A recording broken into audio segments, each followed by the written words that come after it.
never mind. Oh,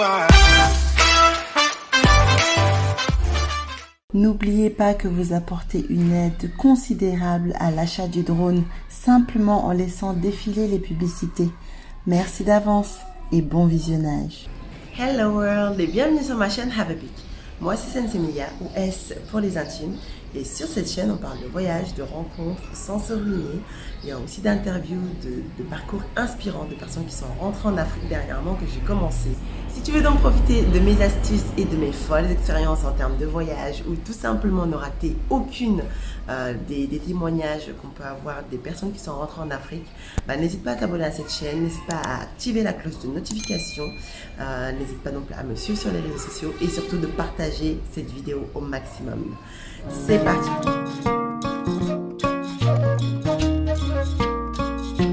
Donc bonjour à toute la communauté de Have a Peek. Moi c'est Aminata Diop, je suis sénégalaise, maman, entrepreneur, passionnée de bonne nourriture, donc et surtout professionnelle parce que je suis entrepreneur dans les métiers de l'agroalimentaire. Donc j'ai lancé ma marque d'épicerie fine qui s'appelle Massira et qui a pour principal challenge de proposer sur toutes les tables du monde, dans tous les rayons, des produits d'épicerie aux saveurs africaines.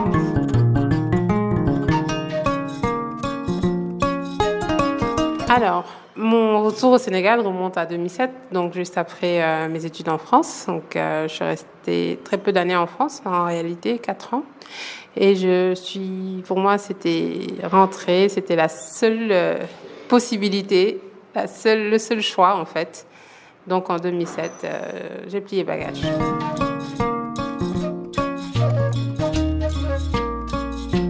Alors le Sénégal pour moi c'était l'évidence, c'est mes racines, c'est mon pays. Et de toute façon, pour moi, il a toujours été question de mettre mes compétences ou en tout cas, de me dévouer à une cause locale. Donc en tant que professionnel, en tant que salarié, maintenant en tant qu'entrepreneur. Donc voilà, le Sénégal, mais plus généralement l'Afrique.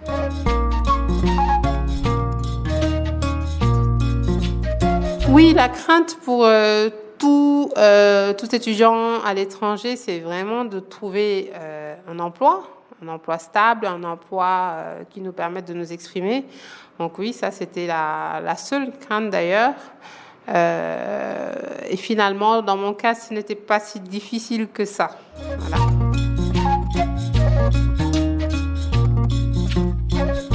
Donc, j'ai eu la chance, quand je suis rentrée au Sénégal, de trouver très rapidement un travail. J'ai trouvé un emploi dans on va dire, une activité qui n'était pas forcément mon domaine. Parce que je suis entrée dans une entreprise de services numériques en tant que commerciale.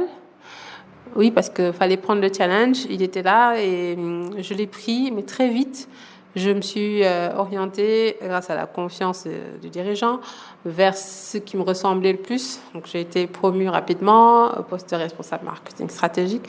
Et dans cette entreprise où je suis restée 10 années, j'ai vraiment fait le tour à différents postes, que ce soit au niveau de la RSE, de la qualité, des ressources humaines même.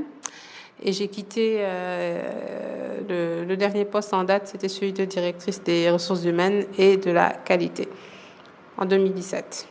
Donc, entre-temps, juste après, je me suis lancée en tant que freelance, déjà sur cette partie organisationnelle, stratégie, à travers une agence que j'ai créée qui me permet d'avoir de saisir des opportunités comme ça. Mais plus sérieusement, j'ai fondé une PME dans l'agroalimentaire, une PME qui regroupe aujourd'hui 4 personnes et où on a développé une gamme de 15 produits qui sont aujourd'hui distribués au Sénégal et on commence, on fait notre petit bonhomme de chemin vers l'export.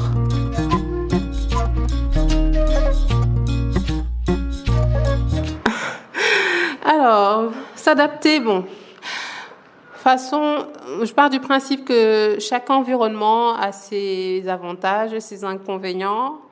Mon appréciation globale, c'est que j'aime profondément le Sénégal, bien entendu. Oui, il y a des choses que j'aurais bien aimé pouvoir changer avec une baguette magique. Hein, je ne les citerai pas forcément, mais oui, il y a encore et toujours certaines choses voilà, qu'on a eu le plaisir quand même d'occulter pendant le séjour en France. Et voilà, que j'aimerais bien importer chez nous. Mais c'est peut-être ce qui fait la beauté du pays.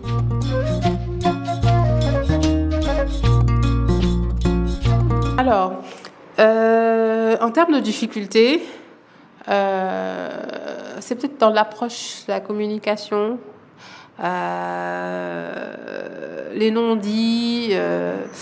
Pour moi qui dit les choses franco, et peut-être pas avec des gants, pour moi c'était vraiment ça les premières grosses difficultés. Après on apprend à être un peu plus dans la nuance et aussi à expliquer sa démarche, pourquoi je fais ça, pourquoi je communique comme ça. Mais oui, je pense que c'est peut-être un point pour moi qui ralentit les choses, de ne pas dire vraiment les choses telles qu'elles sont, d'être toujours dans la gestion des sensibilités, on va dire. Rentrer en France, non, parce que de toute façon, je ne peux pas rentrer en France. Je suis du Sénégal, donc le retour, c'est au Sénégal. Mais aller explorer d'autres horizons, oui, c'est revenu très souvent et c'est peut-être pas exclu. Hein.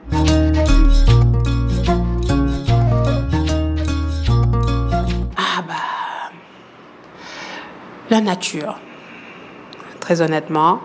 J'apprécie ce côté de l'Europe, ce respect. Bon, je suis un peu écolo sur les bords, je n'ai pas l'air, mais si. Donc oui, j'apprécie cette connexion possible avec la nature. Voilà, les grandes étendues, les lacs, les rivières, les montagnes, le fromage.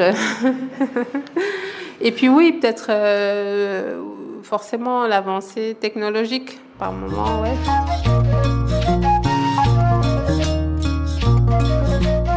Alors, je conseillerais à toute personne qui souhaite faire ce projet, déjà j'encourage les personnes qui ont ce projet en tête, mais je leur demande aussi de se préparer en conséquent, selon le stade auquel on est. Parce qu'un projet de retour n'est pas le même qu'on soit un étudiant en fin d'études ou un professionnel qui a déjà acquis une certaine expérience.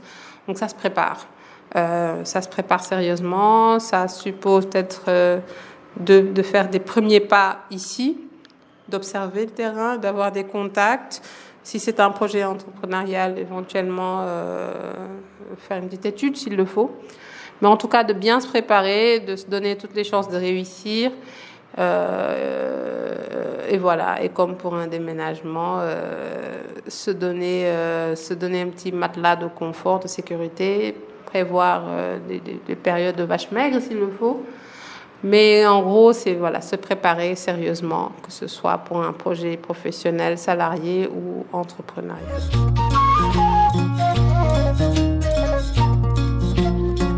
Pour les familles, je pars du principe que c'est un peu plus difficile, puisque on ne vient pas seul, on vient avec des enfants qu'on extrait quand même d'un environnement auquel ils sont habitués. Faut savoir qu'au Sénégal, ce qui est bien, c'est qu'on a un peu de tout. On peut avoir la vie qu'on veut, que ce soit dans la scolarité, que ce soit dans des activités, que ce soit dans le cadre de vie. Il faut quand même oser sortir peut-être de ce qu'on connaît habituellement, faire des recherches qu'il faut. Mais ce qui est sûr, c'est qu'on a tout ce qu'il faut, très honnêtement. Bon, après, oui, le coût de la vie, on peut en discuter. Mais quand on a des enfants, je pense qu'il faut mettre en avant leur bien-être, leur intégration et faire les choix qu'il faut sur les écoles, le cadre de vie, la vie sociale, voilà, tout planifier pour faire en sorte que les choses se déroulent dans les meilleures conditions. Oula.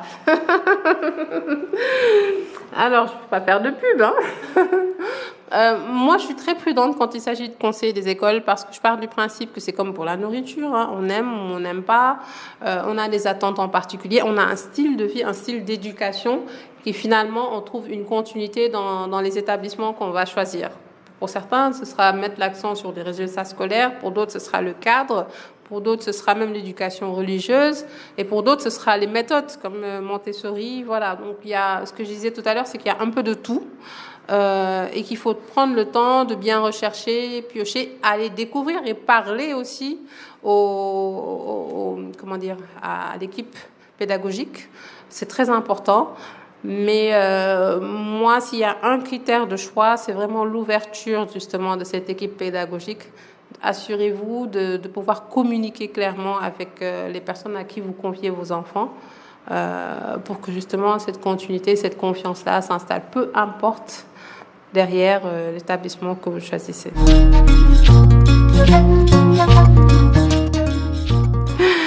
Ce que j'ai envie de dire, c'est j'aime le Sénégal. J'invite tout le monde à découvrir le Sénégal sous un autre regard, à sortir de Dakar. C'est très important, sortez de Dakar et surtout supporter les entrepreneurs dans tous les secteurs, que ce soit dans mon métier, l'agroalimentaire, le tourisme, les cosmétiques, la mode. Ce week-end, j'ai été explorer un espace, je vais faire la pub, qui s'appelle Les Nuages perdent leurs plumes, qui se trouve au niveau de l'enceinte du parc de Han, avec une femme très extraordinaire qui s'appelle Mariam Faye et qui a un espace de jeu assez inédit dans un cadre tout à fait naturel avec de la végétation, des arbres et tout, où les enfants peuvent s'exprimer et en plus c'est pas cher. Donc voilà, il y a plein de choses à découvrir, plein d'initiatives locales, souvent fondées par des gens qui ont fait ce projet de retour, qui ont cru en eux et qui ont cru en leur pays, qui se donnent du mal pour créer des emplois, pour valoriser des chaînes de valeur locales. Donc je vous invite vraiment à vous intéresser à tout ça et puis à venir visiter le Sénégal.